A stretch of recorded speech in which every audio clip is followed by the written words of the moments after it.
Ew, gotta get rid of this old Backstreet Boys t-shirt. Tell me why. Because it stinks, boys. Tell me why. I've washed it so many times, but the odor won't come out. Tell me why. No, you tell me why I can't get rid of this odor. Have you tried Downy Rinse and Refresh? It doesn't just cover up odors, it helps remove them. Wow, it worked, guys. Yeah.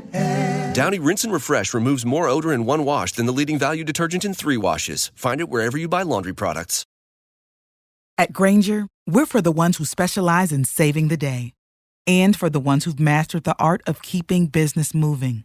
We offer industrial-grade supplies for every industry with same-day pickup and next-day delivery on most orders, all backed by real people ready to help. So you can get the right answers and products right when you need them. Call, clickgrainger.com, or just stop by. Grainger, for the ones who get it done. The following production is part of the We Be Geeks podcast collective.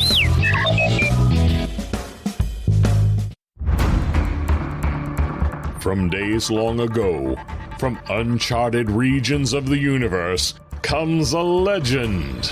The dream that came through a million years, that lived on through all the tears. It came here, the Fandom Nexus. Fabulous secret powers were revealed to our host as he plugged in his microphone. I have a podcast! Here he is, your Spider-Pan, Jeremy.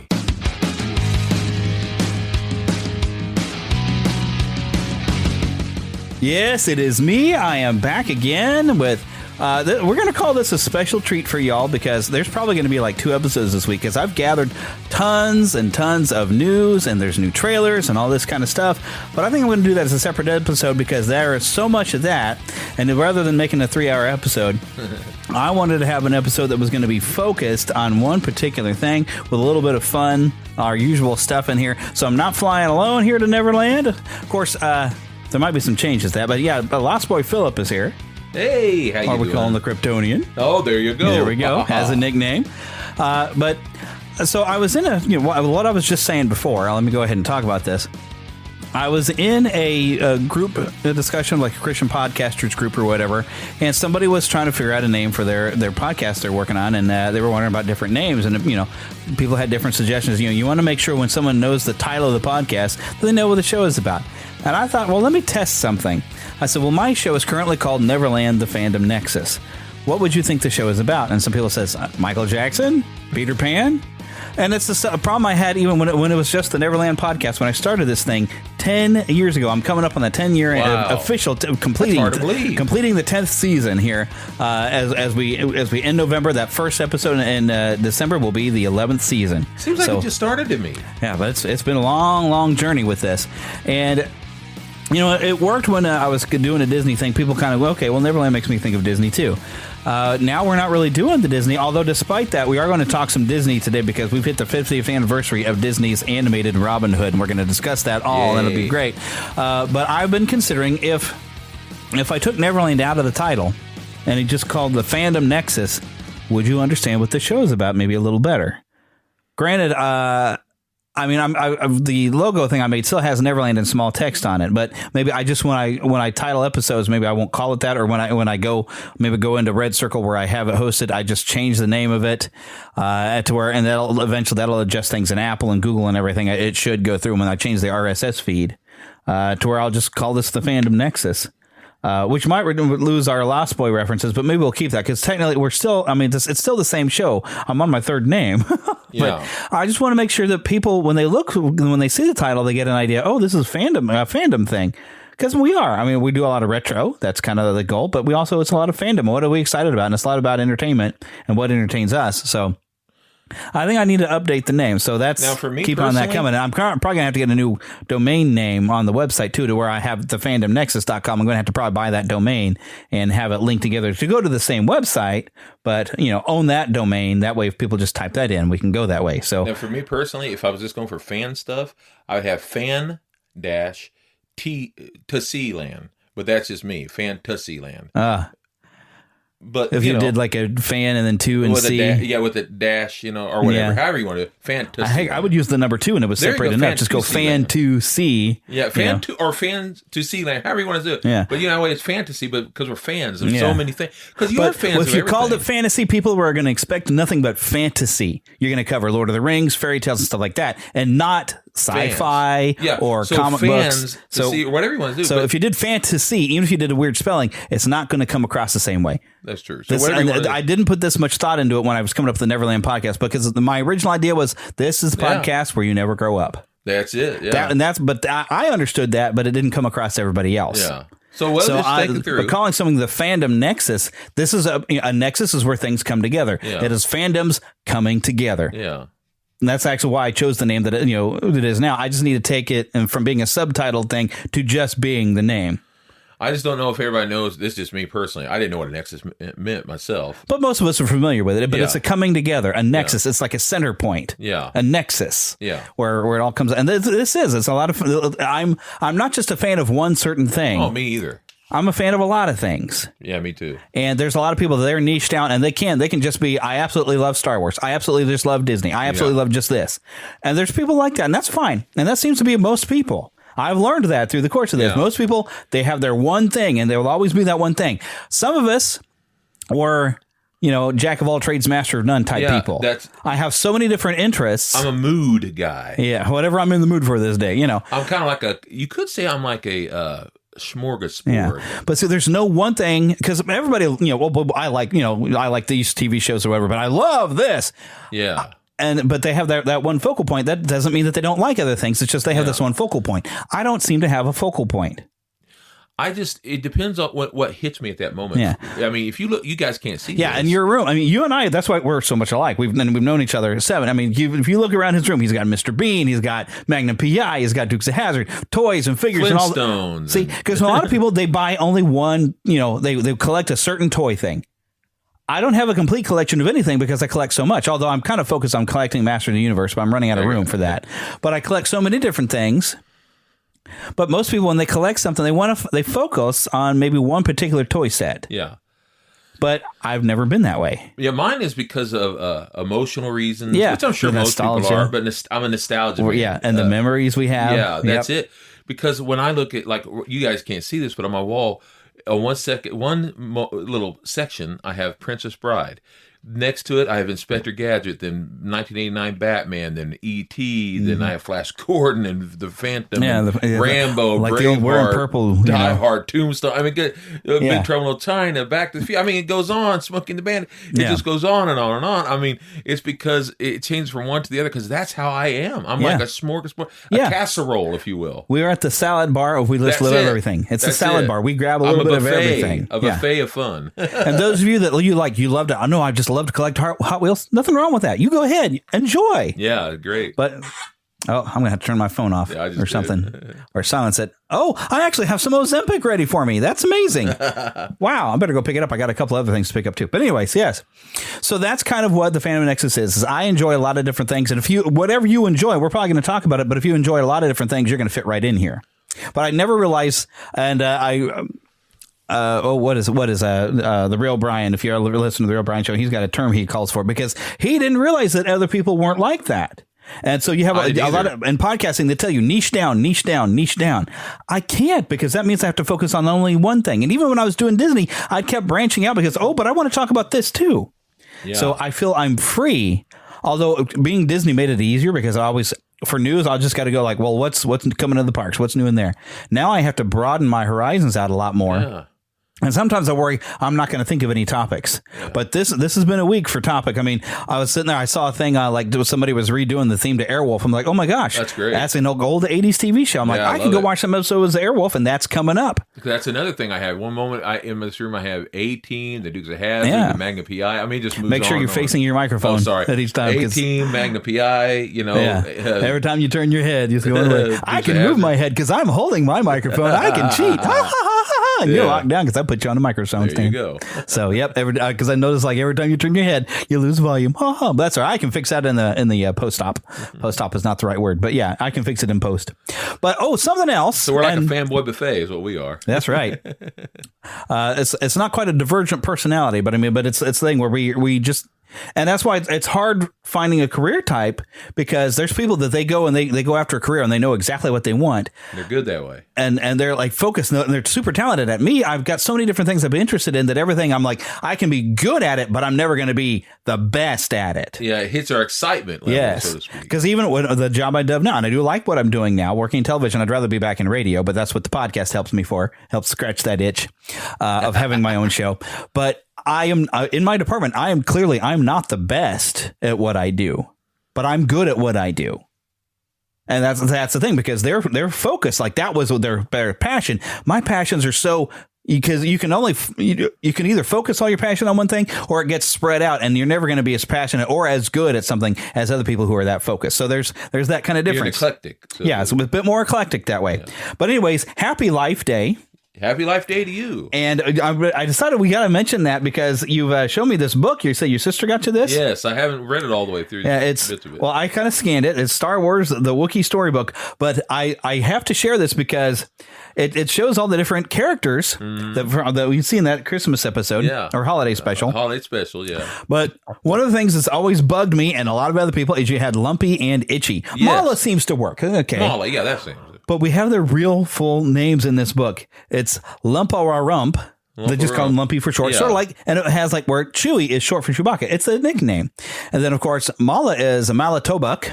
That's the wife. And, of course, we all know Lumpy is the son of Chewbacca. And then Atichikuk, or I don't know.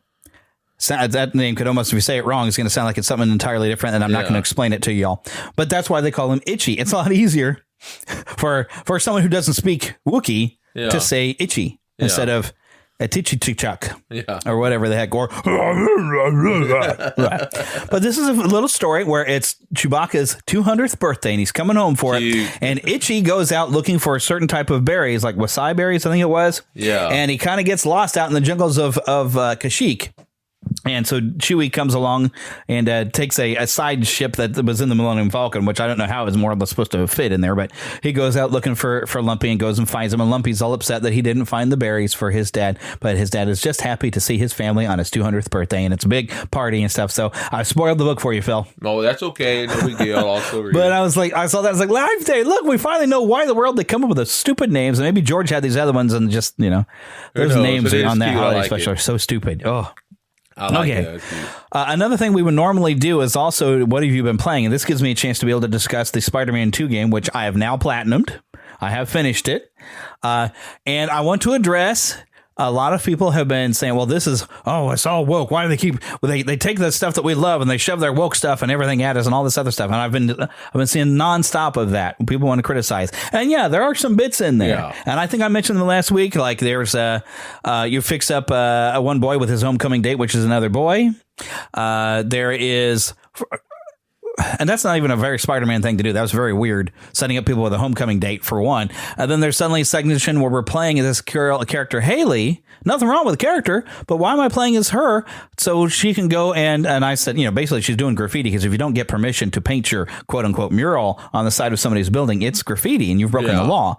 But she's deaf, so they thought, we need so you can play as a deaf girl and you can hear what it'd be like to not be able to hear people or something. I don't know what they felt we needed that. No, I didn't need that. I bought a Spider-Man game. I want to play Spider-Man. Yeah. I'll play either Spider-Man. Both of them. Playing as Miles is fun. Playing as Peter is fun. Why am I playing as the deaf girl? I don't know. And then, of course, despite everybody saying, okay, why did we have all these Mary Jane levels? Can we not do that this time? They doubled down on Mary Jane levels. And just to make it really ridiculous, they gave her, of course, the taser you get by the end of the first Spider-Man game. Here's the problem with her taser. She can one shot, sneak up on somebody. Now, these are Kraven the Hunter's goons that are like tough for you to fight. They're tough. Mary Jane's not having any problem with it, and she's got her taser. Now, Miles has this electroshock, his venom blasts, or venom punches even, where it's electric. How come his doesn't tase and knock him out in one hit? Oh, that's interesting. Because Mary Jane can do it in one hit of a taser. Yeah, that's odd. Yeah. And there's so many levels that are somewhere between Metal Gear Solid to there's something that happens, and I don't want to spoil it. It becomes more like a Resident Evil game. And how Mary Jane's supposed to know how to do this? At one point in the game, she was trying to go help Peter because he's gone full symbiote. She finds an extra web shooter, figures out how to attach it to the taser to make it work like a gun. How in the world does she know to do that? Wow. How? What? That's weird. Yeah. Like if you're wanting to have a female character, this is just my opinion, but if you're going to have a female character, why not be Black Cat? Well, she's involved in the story with her. Apparently, somewhere in the comics within the last 10 years or something, they've turned Black Cat bisexual. So really? they made that a factor in the game as well. Okay, I guess I don't know why that's even a big thing to do. But what I mean is, if I put that in the story, that's Insomniac what they're doing.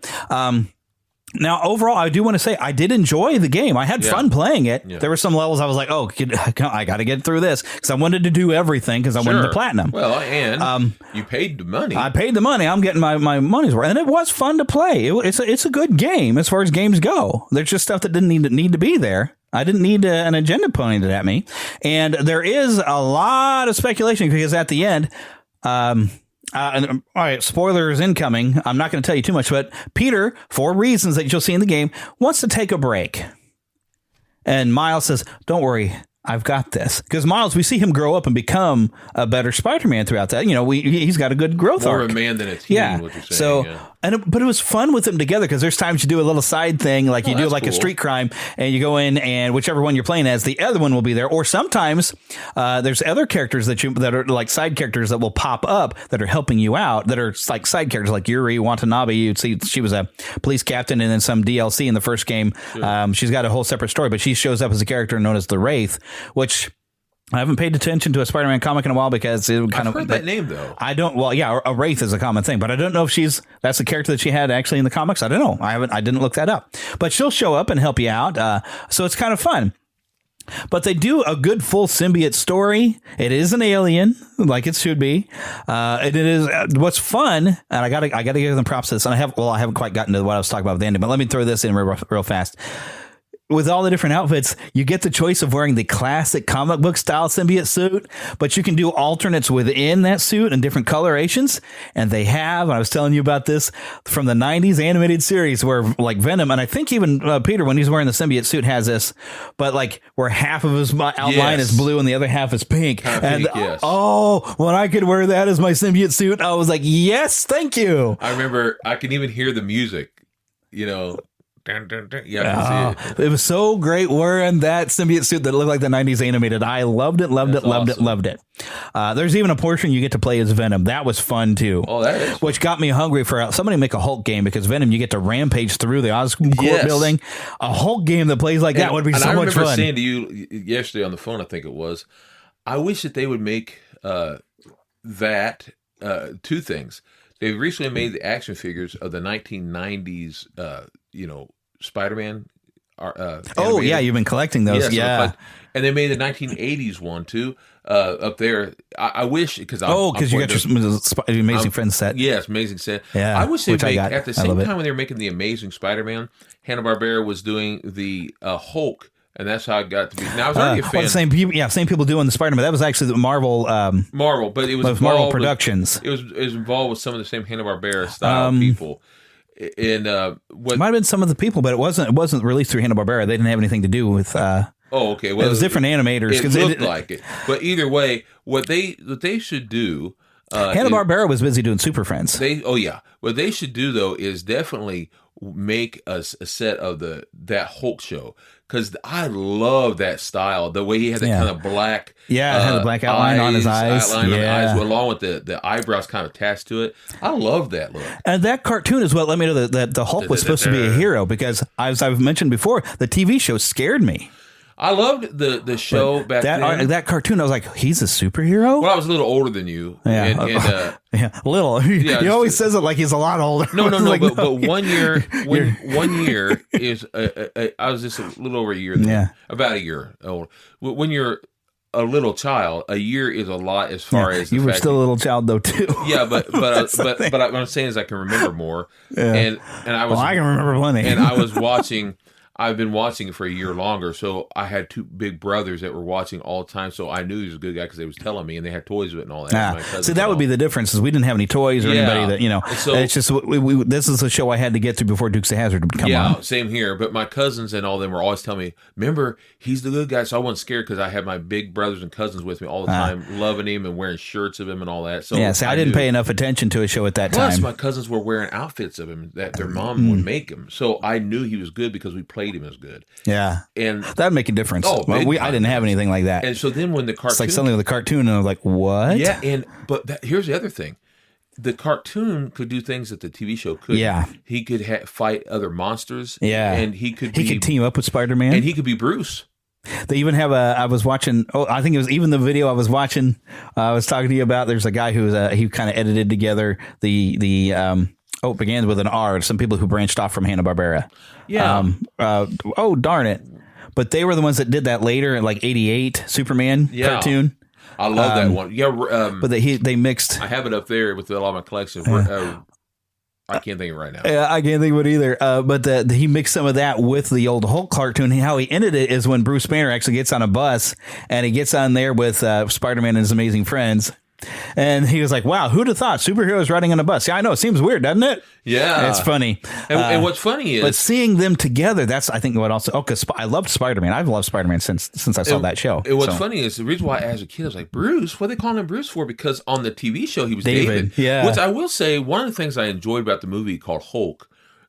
they called him David Bruce. They call him his father was David. Yeah, and I thought that was really cool because it made some sense. They were trying to do some connection, and then the movie. I'll be honest, I like the movie Incredible Hulk with Edward Norton. With Edward Norton, where they did an opening that was more like the old show, and they did a lot of connections to it. They even had Bill Bixby on the TV. You know, and I thought that was really great. The Courtship of Eddie's Father was on TV. Eddie's father, and also You Won't Like Me When I'm Hungry. Yeah, you know, when he says it wrong. Yep.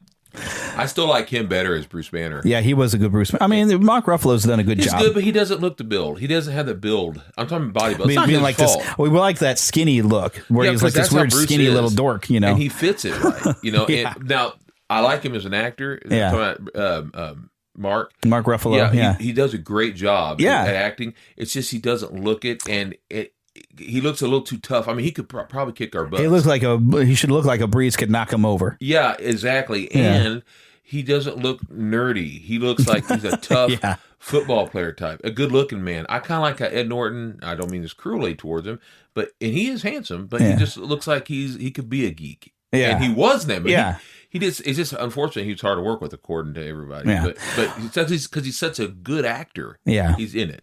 But I'm trailing way far away from the point I was trying to make long ago. Sorry, I went a lot further than I meant to. But so I was talking about the end of the game. Yes, where Miles says, hey, I got this, because we do see him a growth. But Insomniac's, some of their creative team have been going in interviews that they're planning to move forward with Miles. And that's the company that makes the game? Insomniac? Yes, Insomniac. Oh, we got now, that in common. Everybody has jumped on, and maybe this is what they meant, that, so we're not going to see Peter Parker around except for maybe a side character, and so Spider-Man 3 will be a Miles game. But I said, well, we're not looking at the possibility that there's a Spider-Man Miles Morales game that could have a sequel to that. And then by the time you get to an actual Spider-Man 3 game, you could be back to both of them or a Peter Parker focus.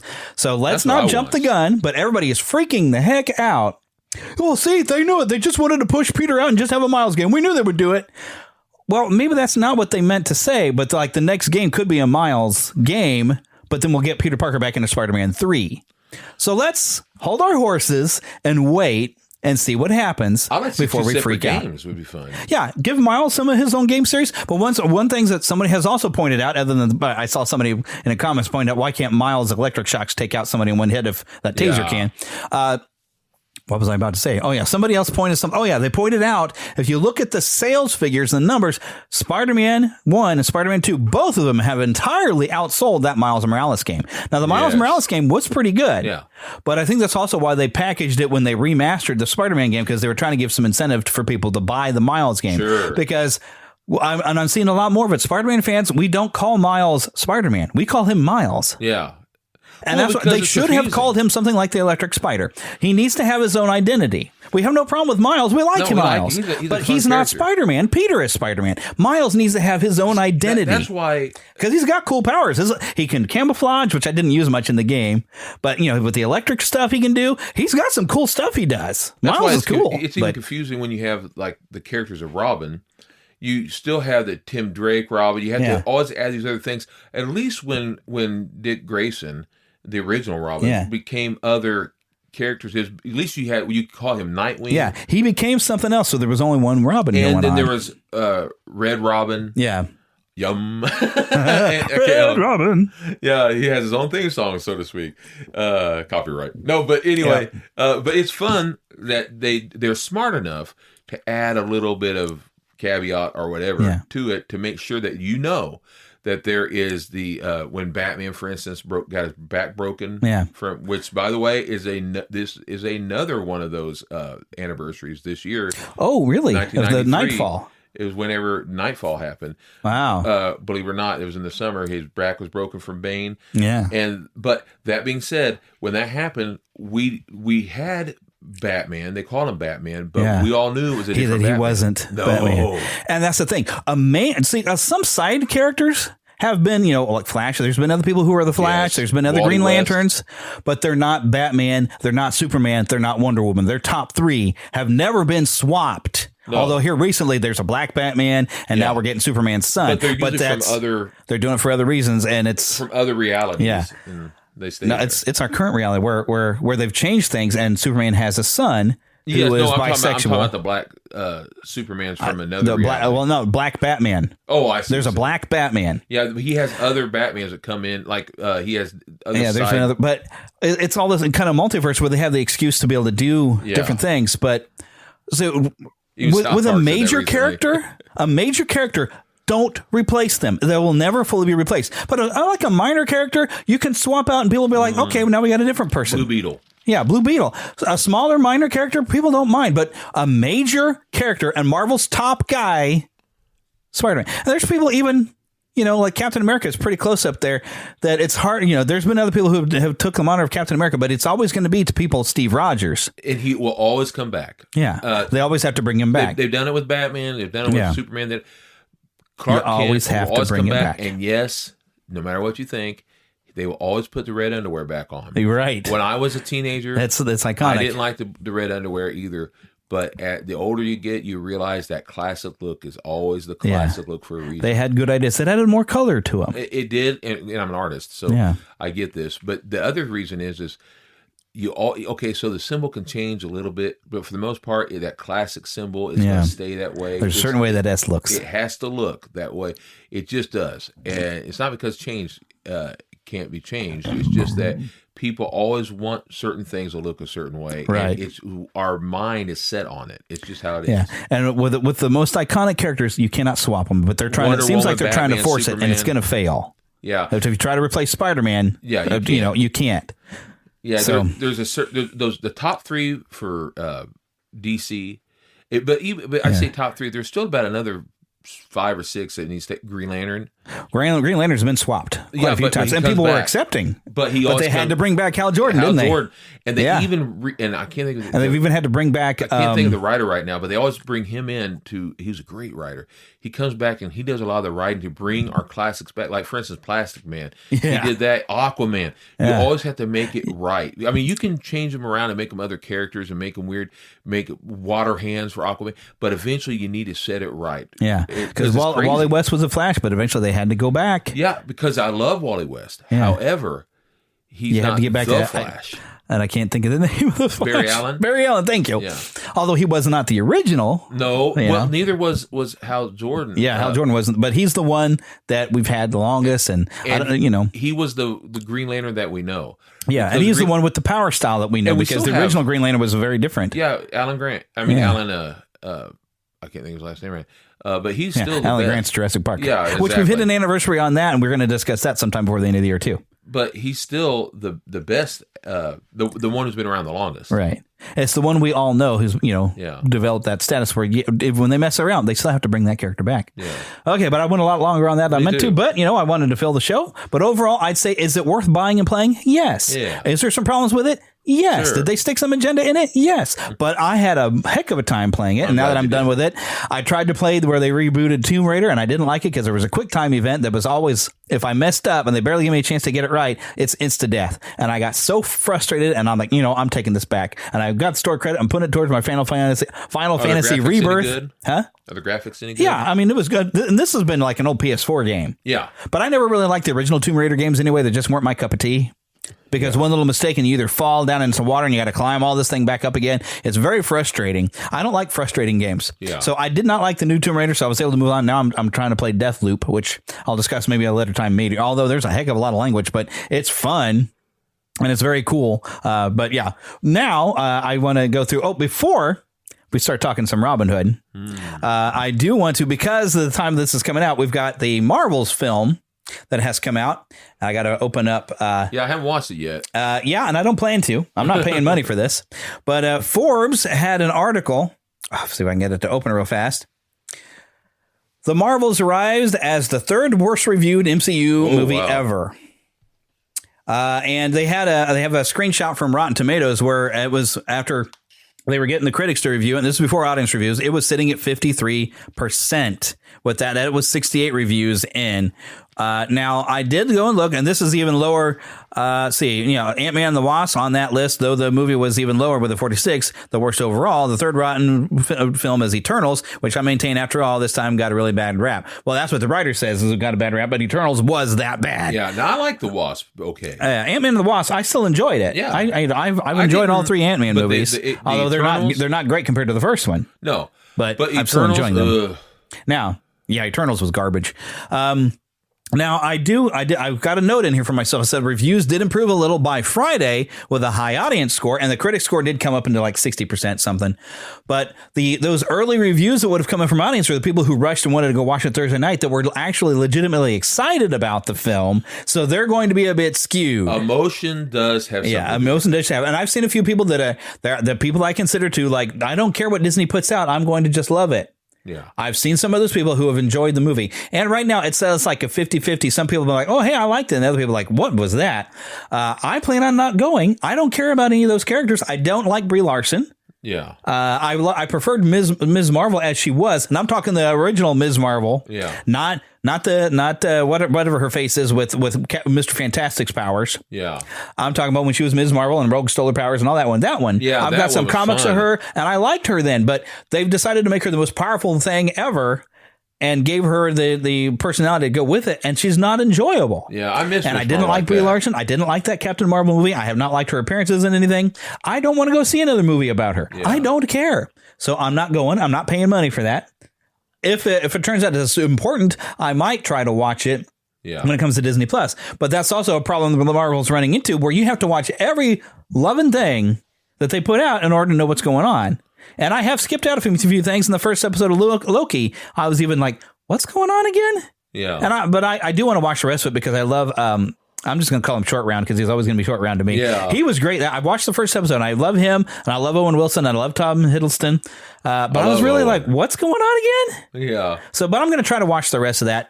So I'll get around to it. But I figured at least because that movie's come out, I figured I wanted to have something to mention of it. I still don't plan to see it. The reviews are very, very mixed. If you want to go see it, go and enjoy. And I hope you do enjoy it. But don't come crying to me if you go into it and said, that was awful. Because, come on, you knew it was Brie Larson. I may see it with my friend, my other friend James. But the only problem is I'll be kind of lost because I couldn't even watch some of the shows that led up. Because you have to watch WandaVision. You did have to watch that Ms. Marvel show. WandaVision I did enjoy. Yeah. That got weird. Although I had problems the way it ended because there's no consequences. The Ms. Marvel movie, I didn't watch that show because the first episode was like, well, that was okay, but I didn't like the style of it so much. Yeah, I couldn't get into it. They changed her powers around, trying to separate her from Mr. Fantastic.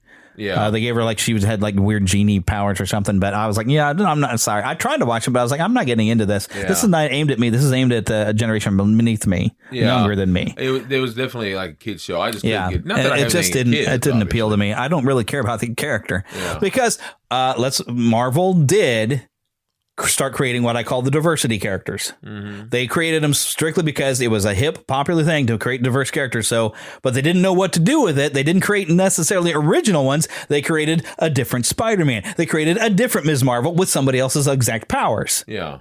They didn't really create something new. Yeah. They just let's do a diversity version of the same thing we already had. Yeah, so it'd be but I don't want to rant on that. Yeah, I'm going to move on. Let's do the Filipino version of... But they hit the hot buttons. Oh, let's make a Muslim one. Yeah. Because that's a hot button thing. And then Miles got the benefit of both things because, we need to have a black one. But, we need it because they wanted to do the cause of people who are crossing the border illegal. And they thought it was about Mexico. It's never been about Mexico. No. It's been about drug cartels. It's been about terrorists. It's been about making our country safe. And we want people who want to come here to work. We want to find ways for them to be able to come and do it. But we don't. We have to know who's coming across the board. But anyways, that's a whole other issue I don't want to get off on. No. So I'm going to stop that right there. But that's why we have a Ms. Marvel who's a Muslim, and we have a Miles Morales who is not only black but Puerto Rican, so he could hit all the buttons. Yeah, and I don't want to feel like I'm being appreciated when we're watching this show. Yeah, there's reasons why those characters were created, and it wasn't because somebody had a good idea for a character. And I felt like we were getting that when we were watching She-Hulk too. I didn't watch that She-Hulk show. I got the first episode and said, this is trash. It was worse than Eternals. There was some... And I wanted to watch a good She-Hulk show. But I don't want to rant on that. I really want to get off of this so bad. Some things are okay about it, but some things... So. The mistletoe margarita, the Scrooge driver, the North Pole punch. The holidays call for cocktails, so get everything you'll need for them delivered with Drizzly, the go-to app for drink delivery. So what's it gonna be? Classics like Bullet Bourbon, Don Julio Reposado, or Kettle One, or maybe something new. Find it all on Drizzly, where you can get beer, wine, and spirits delivered for any holiday festivity. Download the Drizzly app or go to drizzly.com. That's DRIZLY.com today. Must be 21 plus, not available in all locations. Dress for fall with comfortable, sustainable shoes from Allbirds. Durable merino wool runners, breathable tree runners, and the new classic couriers are now just $98. Pick up a pair at allbirds.com. That's ALLBIRDS.com. For the ones who get it done, the most important part is the one you need now. And the best partner is the one who can deliver. That's why millions of maintenance and repair pros trust Grainger, because we have professional-grade supplies for every industry, even hard-to-find products. And we have same-day pickup and next-day delivery on most orders. But most importantly, we have an unwavering commitment to help keep you up and running. Call, click Grainger.com, or just stop by. Grainger, for the ones who get it done. I want to get off of this and get to happy stuff. Go ahead. Because this stuff bugs me of what they do because they're not trying to tell good stories. But who was telling good stories? And I got a write up on here. I had ChatGPT help me write. I told ChatGPT we're at the 50th anniversary of Disney's animated classic Robin Hood. Can you give me some behind the scenes info and whatever? And so it wrote me up a thing. And it even before it wrote the article said, that's a wonderful idea. And I was like, well, thank you, automated AI. So what is this? ChatGPT is an AI that will write up stuff for you. You give it some stuff and it'll go out and grab the research and then it'll write up on a completely original write up. Let me read for you what ChatGPT gave to me. The year was 1973. And I feel like the Golden Girl Sophia. Picture it. And Walt Disney Productions was exploring new creative avenues after the passing of its founder, Walt Disney. Robin Hood was a unique project in many ways. Notably, it featured anthropomorphic animals taking on the roles of iconic characters from the legendary tales. Now, one fascinating aspect of the film is the use of recycled animation. Due to budget constraints at the time, the animators ingeniously repurposed sequences from earlier Disney films like The Jungle Book and The Aristocats. Keep an ear out as you watch. Oh, and you might just catch a glimpse of Baloo or some familiar feline friends.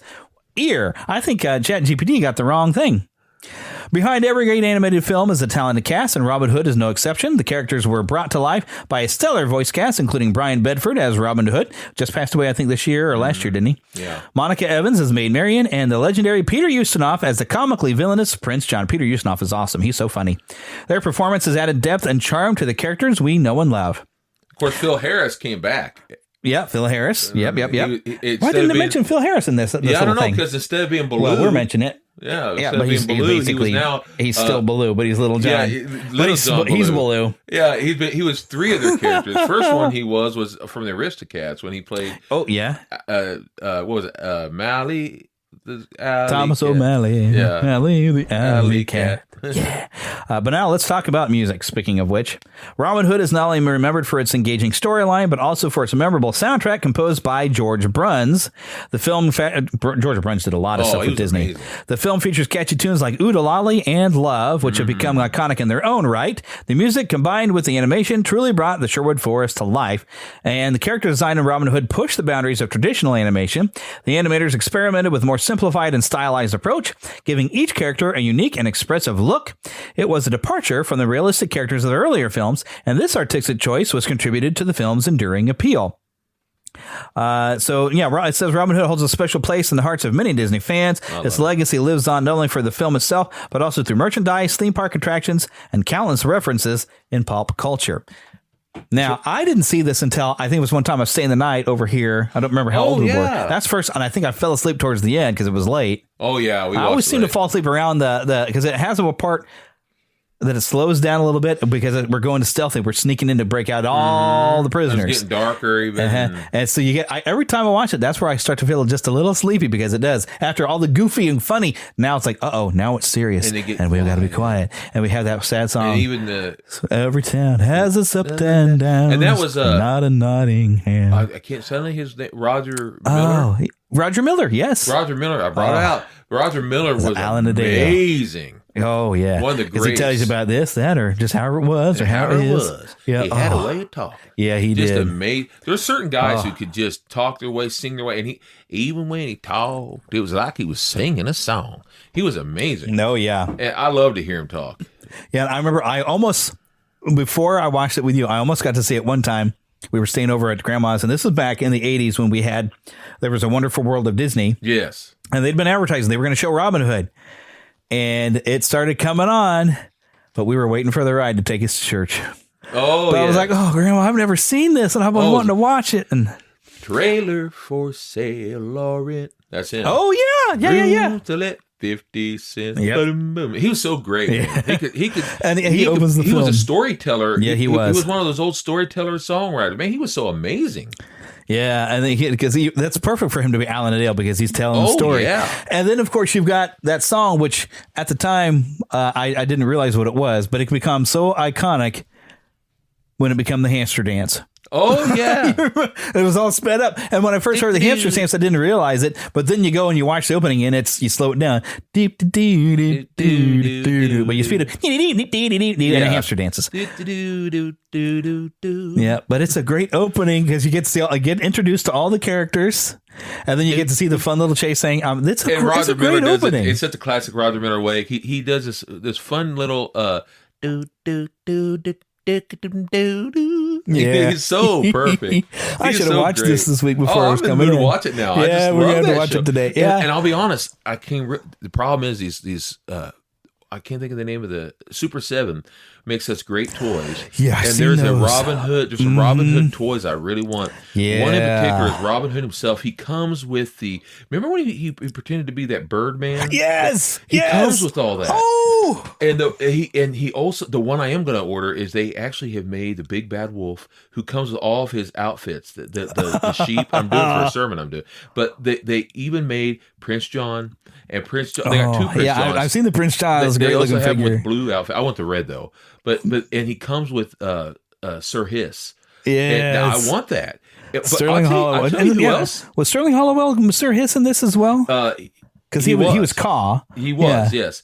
No. It was Sir Hiss was that Terry Thomas. Because he does have a different. He had that gap in his teeth, yeah, and that's why he had that big gap. And he goes, that's why he had it. But it works so Terry well. Thomas. Yeah. Terry Thomas was a famous actor at the Sterling time. He was Hollowell, on. Is he even in this one? Terry Thomas was the Mad World. Oh, and I need to see that one of these days. That's a great one. It's like a 3-hour comedy. Yeah, it's hilarious. I've seen the quote unquote remake where they did it as the race one with Rowan Atkinson. Yeah, it was great. That was funny. But it's got a lot of great. Like one of my favorite moments, like when you're just kind of introducing the characters at the beginning, and I love when Little John looks over Robin and says, Robin, are we the good guys or the bad guys? Yeah, that's a good. Because I love that. we're stealing from people, but we're trying to give it to the poor. Robin Hood and Little John walking through the forest. Ooh-la-la, golly, what a day. Yeah. There are great songs Yeah, in it's that a great, show. great show. And a lot of great lines. And I even love like Robin Hood. The personality they gave for Robin Hood, where he's like not arrogant, but he's a little overconfident. He's a little cocky, but not in a bad way. But not to be an But arrogant he's where he's affable, annoying. Because like he had the one arrow that went through, and Little John points out, it's like, well, that one almost had your name on it there, didn't it? Yeah, And then he kind of ha and flings it and puts it through Little John's hat to give him one too. And Little John's a little bit annoyed, but he's like, okay, you're playing. He's like, all right, pal. Yeah. And you know what I also love? And I didn't notice this as a kid because I didn't know the story of Robin Hood extremely well. My sister gave me these books, which I still have. These books of Three Musketeers and Robin Hood, and it seems like there was another one, and they kind of gave you you can tell it has a real 70s look about it, but it has because we're talking late 70s, yeah. But it gives you the basic stories of Robin Hood and all, and the real famous fighting with the sticks. Well, even the beginning when they're saying Robin Hood and Little John, it shows them kind of fighting around with the sticks. Yeah. I didn't realize that as a kid, but it's in there. And I loved it. I'm like, oh, okay, so now I get it. That's kind of a famous thing. Of course, they did it in the Robin Hood Prince of Thieves. Yeah, where he meets Little John. He meets Little John. Yeah. Which is a famous story of the old legends. It's a great story. That one's been going way back in 14. Well, 15, I don't know if I've ever seen them do that with like Friar Tuck. There's a story of just trying to cross the river. That's in that book. Yeah, or carrying him across the water. But well, now I got to go back over there, and they bested you.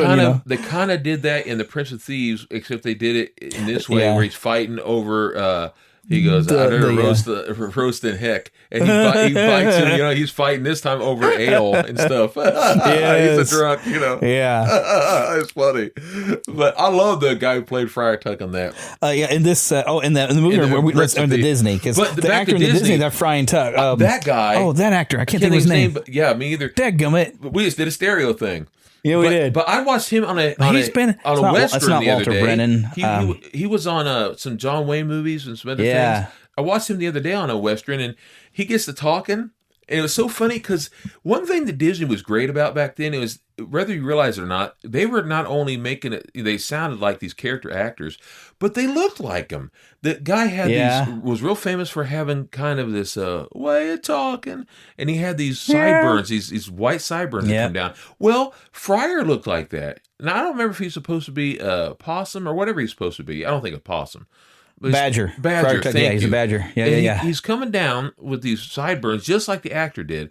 And in that Western that I was watching, he's like, I go, look at that guy fall down. And I was like, I swear that's Friar Tuck if I ever heard of Friar Tuck.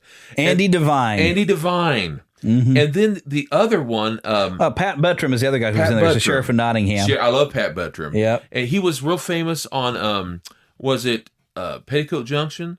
It was one of those shows. He was on Petticoat Junction. Andy Devine? Or maybe, Pat Buttram. Or maybe it was Green Acres. They kind of went together, the two shows. But I think Pat Buttram is in a lot of stuff. Yeah, he was really good on that show. And don't forget, we have Jim Neighbors, not Jim Neighbors. George Lindsay. As Trigger. Yeah. He was great on there. They used a lot of those same voices around the same time because Jim Neighbors was also on... Aristocats. He was on a few of those. You said Jim Neighbors again. Did you mean George Lindsay? Well, you know why I say that. Well, one was Harris. Gomer, one was Goober. Right. And that's what he's playing Goober. Yeah, he has Terry Thomas as Sir Hiss, Brian Bedford, Peter Ustinov, Roger Miller. This is almost an order of appearance. Lady Cluck, almost forgot about Lady Cluck. Carol Shelley, she looks kind of familiar. The name sounds familiar. There's a lot of times they use extras on TV shows and all because they have these wonderful voices, or they're actresses who used to be big at the time. They would use them again.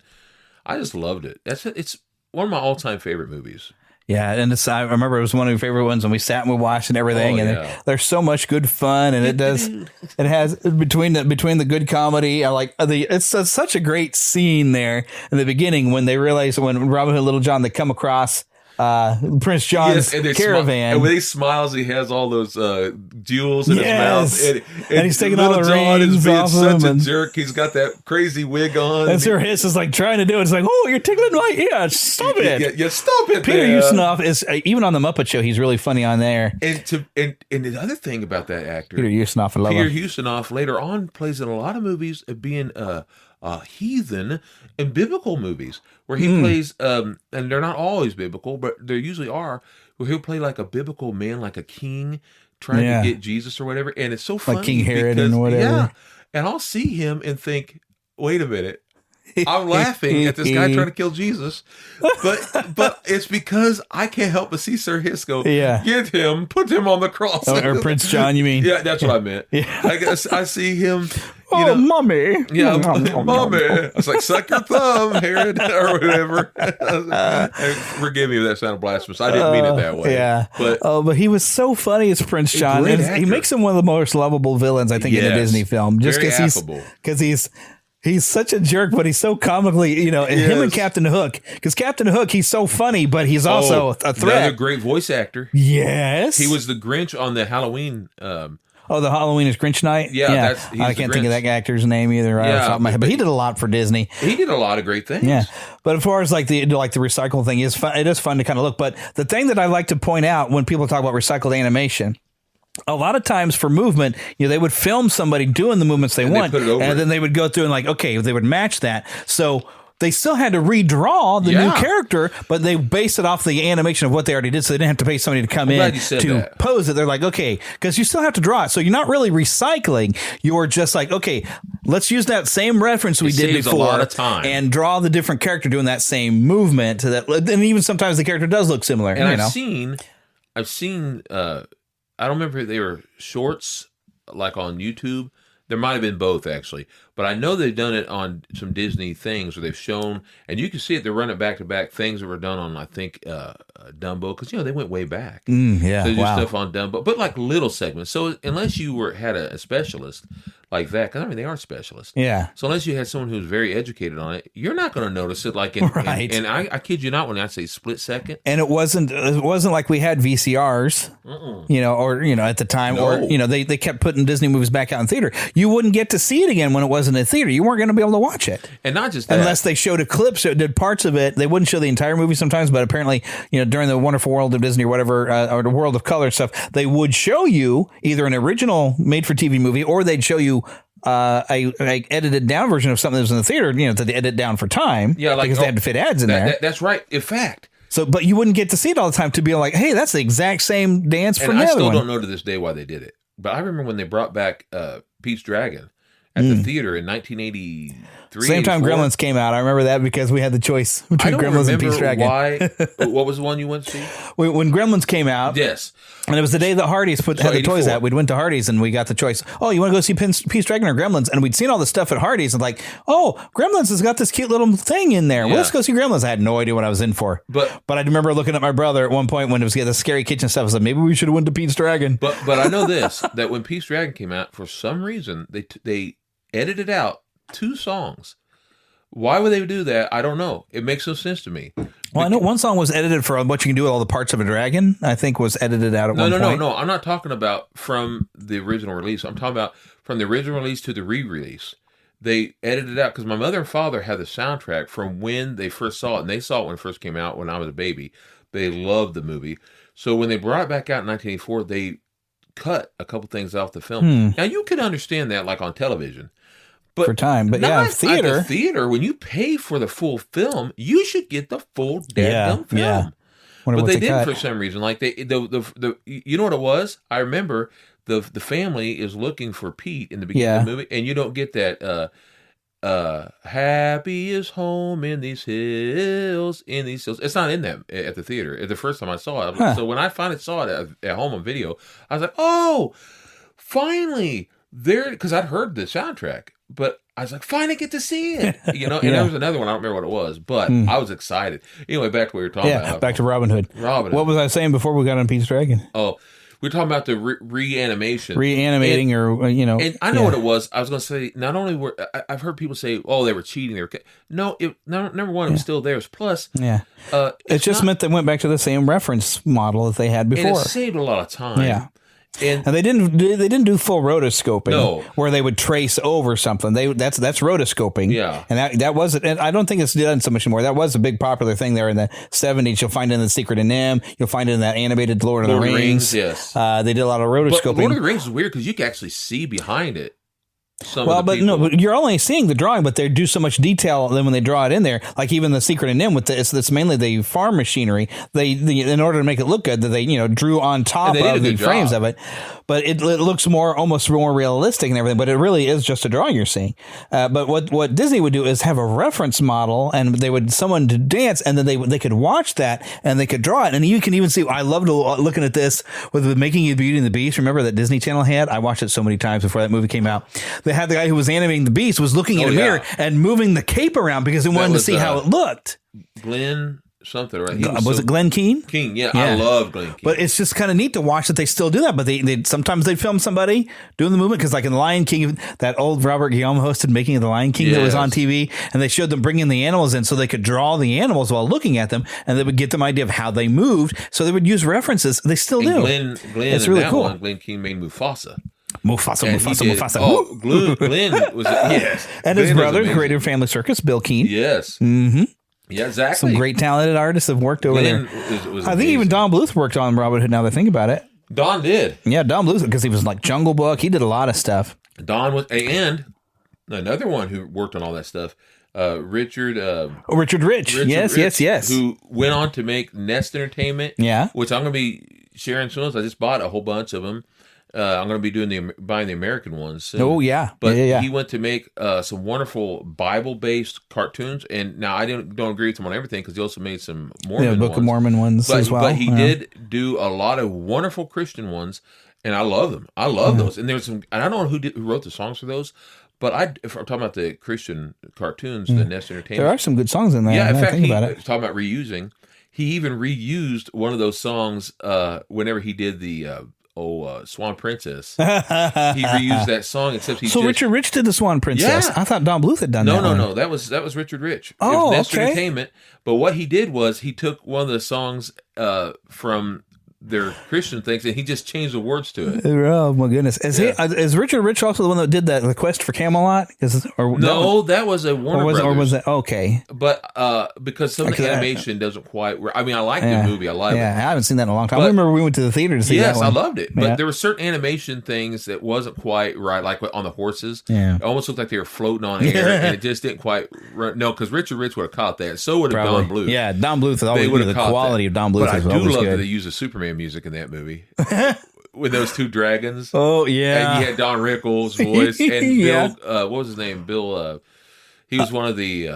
I remember that was one of the funny things is when Don Rickles, because it was somebody who was kind of a more almost proper, but funny. Well, yeah, he's the Englishman from that show we were talking about earlier. That you like, Monty Python guys. Yeah. Oh, was it Eric Idle? Eric Idle. Yeah. Yes, Eric Idle. Yeah. Oh, I haven't seen that in a long time. That was a fun show. Although as I got older, I think last time I watched it, I was a bit older. I was like, this isn't as good as I remember it, but it's still kind of fun. But it's got some good voices, and it definitely has some good songs. But I enjoyed Eric Idle in there, and I enjoyed Don Rickles. You can't beat Don Rickles, man. But we're supposed to be talking about Robin Hood. Let's go back to Robin Hood. Sorry. Well, what we've gotten on is animation. We love animation and hand-drawn. And I miss classic And the people animation. who worked on Robin Hood did a lot of really cool stuff. I miss classic animation. I really do. And I will say the last classic animation, even though it's not my favorite, I will say I was really thrilled when Disney brought out the Princess and the Frog, only because it was classic animation and you had John Goodman. And it looked so good. They did such a great job, and the animation was beautiful. And I was glad to get a black princess. I was glad. Yeah, it was a good story. It was great. We don't mind what color your princess is, as long as you tell us a good story. I will enjoy the heck out of it. Plus, we finally got that's one of because I love Keith David anyway, and him getting to play a Disney villain and a scary one at that. And he loved it. He was so great. into it. He loved it. And you know what else I loved? I loved that alligator. Yes, it was Louis. right? Yeah, Louis. And he was so and He's based off Louis Armstrong. Louis Armstrong. Yeah. I loved it. Man. Such it's a great movie, but that hand drawn has such a thing. And and I guess to kind of get around to where we can wrap this up, because like this was like Walt passed away, if I remember correctly, during the production of The Jungle Book. Yes. So this was like I think this was the first feature we had without Walt. It was. But we have a lot of that similar style. But as it goes along, Don Bluth, the reason why he left Disney. And he left it about, I think, the last thing. He didn't complete The Fox and the Hound, but he did enough on Fox and the Hound. But he says, like, we're losing track of how Walt did this thing. Something is not right. And of course he left. That was about the time where Disney was hitting its downturn on animation. It was making a lot of stuff that wasn't quite working. Although there's still some good stuff that I did enjoy from the 80s, but they weren't hitting that same level that they did until they came back, close to like 89 with The Little Mermaid. Yeah, there was this kind of a rough period there. Although I still love Oliver and Company. There's still some. Yeah, there's one that was really off track for Disney. Although it's not a bad movie. No, it's got some good animation. It's off track a little bit. It just doesn't have. If you had a couple songs, I don't know why Richard Rich left though. I've never heard that. His was a moral thing, the same type of thing. He said that what I was studying about it, just recently, he said that he felt that there was things that they were missing out on that weren't quite Walt-like. Yeah. But he also same said, thing, kind of what Don Bluth was saying. Pretty much almost exactly the same. Yeah. And their animation style is almost identical. But I mean, a little off. Yeah. What Richard Rich brought, kind of like Don, was the big hands. And basically, when you think of stuff like Don Bluth style of I was going to say Space Ace. That's not quite right.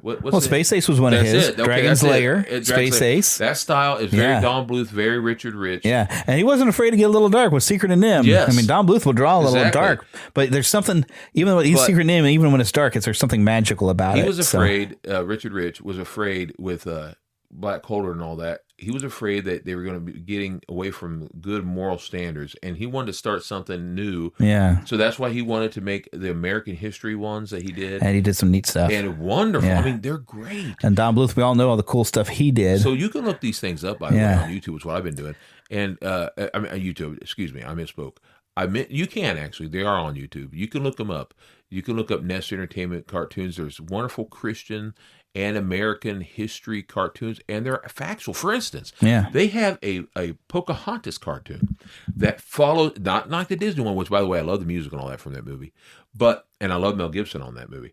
But that is actually, this Nest Entertainment version of Pocahontas is actually factual, historical. Yeah, because she was a child. Yeah, they have her like 11, 12. Yeah. And she... It actually follows the history. Yeah. And that's one thing. And there was always, because she didn't run off with John Smith, but she did marry an Englishman. That's right. That's right. Now, they tried to fix that on the sequel to Pocahontas. I didn't watch it. It's not bad, but because I didn't really like Pocahontas. Yeah, I like Pocahontas things about it, but I didn't like the whole thing. It was preachy as heck. It was. Because the first time I watched it, I was like, because I had a period in my life that whatever Disney made, it was going to be wonderful. Same here. But at the second time I watched Pocahontas, I was like, wow, this is preachy. And I do like the music. But one thing I would say about that movie, I love the villain. Oh, and it's David Ogden Stiers. Because he was great. He was, everything he did was great. Whether he's a clock. We're so off track, Robin. But we'll go back. Well, because I had a point, though, because like the people who worked on this back then, and that Disney has lost something since then, was kind of the point I was getting at. The Robin Hood being one of the specials. Back to the That to me was the beginning of not everything was great anymore. They could get preachy and weird when they didn't need to. Right.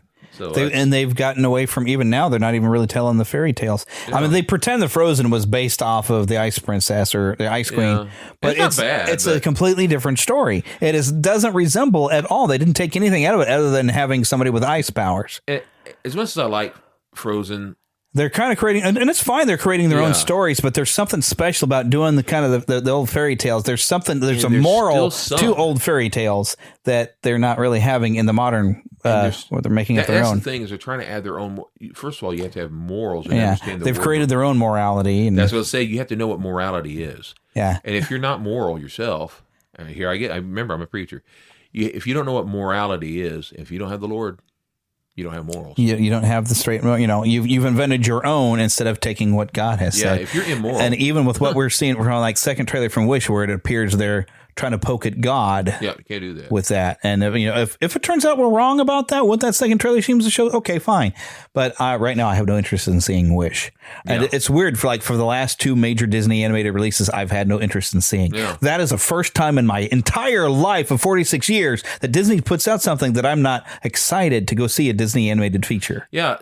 See, when I was young. But I don't want to be complaining. I'm trying not to. When I was young, though, when I was 13 is whenever they brought out Little Mermaid. Oh, and that's a great movie. I was so excited, and I saw it on opening day, and I was excited to see something on its opening day. I don't know why it became a big deal for me, but it was. Maybe because I used to get ruined. Movies would get ruined for me, and people would tell me things. Your cousin? He wasn't the only one. There was others. But I was so... Well, part of it, too, was the commercials and the books they'd bring out and everything else. And I actually, at the mall in Metro North, I found a book of Little Mermaid, and I read like 3/4 of that book. Yeah, just in the store. But that's the other thing. They don't mean to, probably, but by toys and everything else, you kind of figure out the film before you see the film. Like I said, I didn't get to see until that summer when I was 13, before The Little Mermaid came out. I finally got to see Jungle Book. And you loved the Jungle Book. I know that. Not knowing if Disney was going to change how they brought movies, because until Little Mermaid, they did not bring movies right out to video. So I didn't want to have to be stuck of waiting till I was, old to see Little Mermaid. Yeah. I wanted to see it right away. I didn't see it until it was on video. Yeah, well, we didn't get to go out to the theater that much. My grandma took me, and I loved it. Yeah. I watched it twice, right back to back. Yeah, it's great. Little Mermaid. The animation was so fantastic. Just like now, one thing I'll say, I don't know if Little Mermaid was the first one that did this. I think it was. One thing I noticed a huge difference between even Oliver and Company and Little Mermaid. Oliver and Company kind of followed the same guidelines of Robin Hood. They used to use black lines on their animation, black lines on the outline. They didn't do that quite as much on Little Mermaid. They used black lines, but not quite as much. They used a lot of the same color lining. They ink it a little differently. They inked it with like a shade line. Yeah. For instance, they used like... I never thought of that. I know what you're talking about, though. Me being the artist like I am. By the way, I don't mean that arrogantly. I just mean that I'm a visual man. Yeah. And but like instead of being flesh color, it's a darker flesh color for her eyelids. And that was the first thing that caught my attention. Instead of being the color of her, a black line for her nose outlines, it was a darker flesh color for her outline nose. And that stuff caught my attention. They did it for Belle. They did it was after Little Mermaid that started. And even after, because that's one of the things I thought was very interesting. So, I mean, the Disney Renaissance, they don't really count Rescuers Down Under as part of the Renaissance. But the important thing about the Rescuers Down Under, the important thing is that's the first time they used computers to do color. Because they could do the more vibrant and different shades of color a lot easier and to make them really pop. And so from that point forward, the colors really pop. Because Little Mermaid still looks good with this color. Oh, yeah. But when you see what the difference between that and the Rescuers Down Under, the colors is amazing. I'll tell you, they can say what they want. And I know that it had to do with the fact that the day that Rescuers Down Under came out, Home Alone came out. And I love Rescuers Down Under. It's a good movie. It's not as good as the original, First of all, I think, the same day they brought Rescuers Down Under, right before it played, was Mickey, the Pauper, the Prince of the Pauper, Mickey Mouse. Oh, okay. Played with it at the theater. Oh, see, I didn't see that until later. I adored it. It's one of my favorite Mickey Mouse things. It played. I'm trying to think if I own a copy of that, and it's amazing. I think I do. And it put me in a Christmas spirit because it's snowing. And Mickey. Well, it used to be because you'd always get a new Disney animated film around Christmas time. So it was always felt Christmas to me for a long time. Yeah, it was so brilliant. Yeah. And the other thing was... We're so far off, Robin. Oh, it's okay. But it's what we love about the Disney animation. It's still fun, right? Back to Glenn King. The thing that he did that was so amazing with that movie was he animated the Golden Eagle. And it looked so cool. They did a good job. One thing they did that was brilliant back then is the villains always had the greatest voices. You had George C. Scott. Yes. And not only that, the man who did the music, Bruce Broughton, who, by the way, he did the music for Tombstone. Yeah. Amazing. Also, that was the last time we got a role from Billy Barty. Billy Barty. Who was he in Rescuers Down Under? He was a voice of the little mouse who was captured, and the boys set him free. And then, and that was his last role. And he passed away shortly before the movie came out. Wow! And I love Billy Barty. If you don't know him, you guys do know him. He's from Willow as the and Masters of the Universe. Masters of the Universe, He's and He's around. Figment. Oh, he was Figment. He'll always be Figment. Always be In Figment. my opinion, if they bring out another Figment thing, they need to computerize his voice and use that voice. But if they do that, please get permission from his family. Something. Pay his family. Yeah, get permission because that's one of those iffy things on me.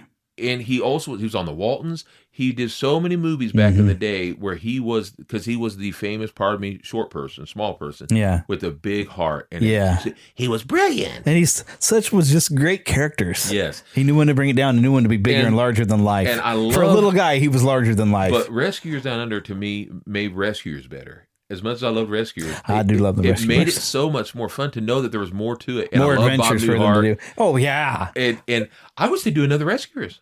Because we still have Bob Newhart. But we don't have Ava Gabor anymore. No, but we do have her sister still, Zsa, I believe, don't we? And I don't know. They got the same type of voice. Yeah, I don't know. We'll see. Back to Robin Hood. We're but of course we were just kind of delighting of the Disney animation. But one thing that, speaking of like going to theaters and stuff, it's one of the things I just want to share. One quick thing that I don't think I realized after my mother has passed. Yes. Just how much of a Disney fan she must have been. Yes. Because, I mean, really, and you had that whole bag that they left it with you and not thinking to leave it with me. And I'm glad you brought that to me. Yes. While she was working at Walmart, she was collecting all these plush Disney figures. Yes. Disney, it's not figures, but all these Disney dolls. Stuff like when Flight of the Navigator came out, we went like 2 or 3 times in the theater. Anything like a Disney thing, I didn't realize that we went to when we could afford to. Yeah. I grew up poor. I mean, poorer than dirt sometimes. We didn't have much either. So we didn't get to go to the theaters and stuff, but when we could, we went to see Fly the Navigator, like a Disney movie. Mom loved going to Disney movies. And even when we went to the Antioch Mall to go see, me and my brother and sister and some family friends of ours, we went to go see Spaceballs. My mom wanted to see Snow White in the theater.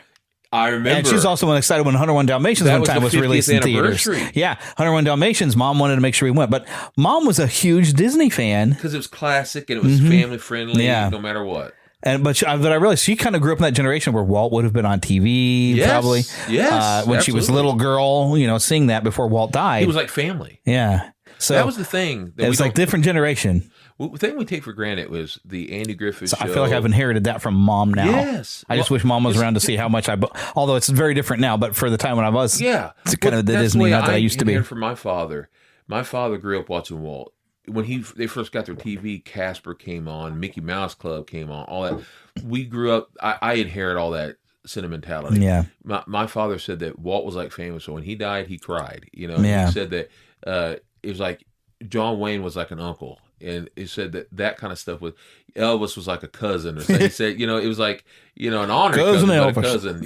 He said it was like, that's why I feel whenever Don Knotts passed away, I felt like family had passed. And I got to meet him. So these people end up meaning so much to us when we grow up with them. Yeah, exactly. Like I feel like I know Hulk. I met him. Even though they wouldn't know us from a hole in the wall, it's still, we grew up with them. But I was telling him how much if I ever get to meet him, I told Lou Gehrig, or not Lou Gehrig, the one who played Ferrigno. Lou Ferrigno. I told Lou Ferrigno just how much he meant to me when I met him, and I told different ones. Jeannie. I told her what's her name? Yeah, and I get to Barbara Eden. I got to chance to talk to her, and I said, you have phrased me. I said when I was a little boy, I was still watching your shows. I told her she's still beautiful, and she is.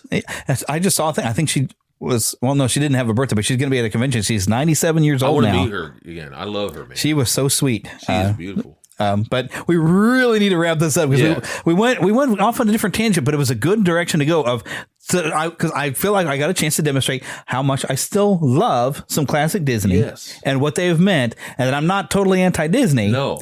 I just don't like what they're doing. We don't like the attitudes that they I don't like the modern company, but we love Robin Hood. Legacy of what they've done, and Robin Hood is part of that wonderful, wonderful legacy. Amen. 50 years. Dadgummit, dude, we got to watch it. I'm in the mood. but let's wrap this thing up, but I don't have my notes, so I'm going to turn it over back to me, back in the studio. Golly, what a day.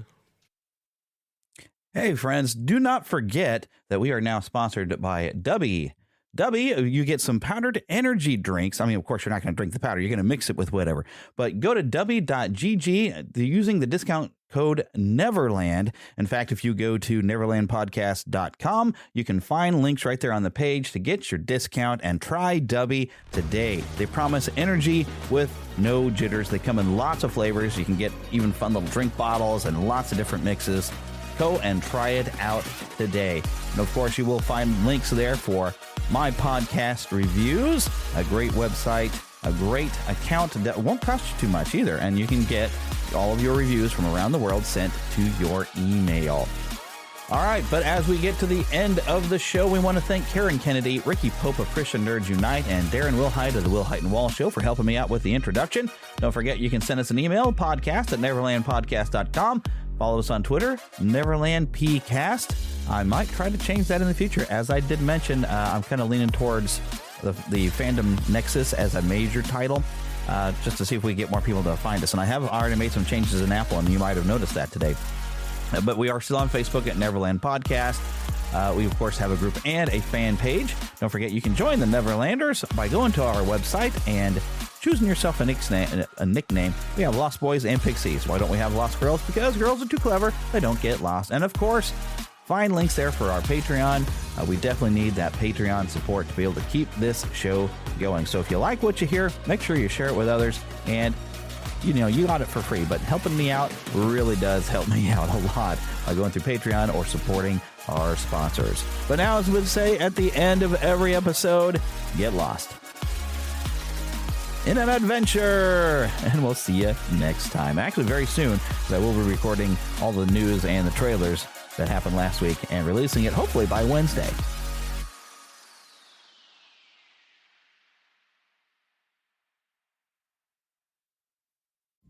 Ew, gotta get rid of this old Backstreet Boys t-shirt. Tell me why. Because it stinks, boys. Tell me why. I've washed it so many times, but the odor won't come out. Tell me why. No, you tell me why I can't get rid of this odor. Have you tried Downy Rinse and Refresh? It doesn't just cover up odors, it helps remove them. Wow, it worked, guys. Yeah.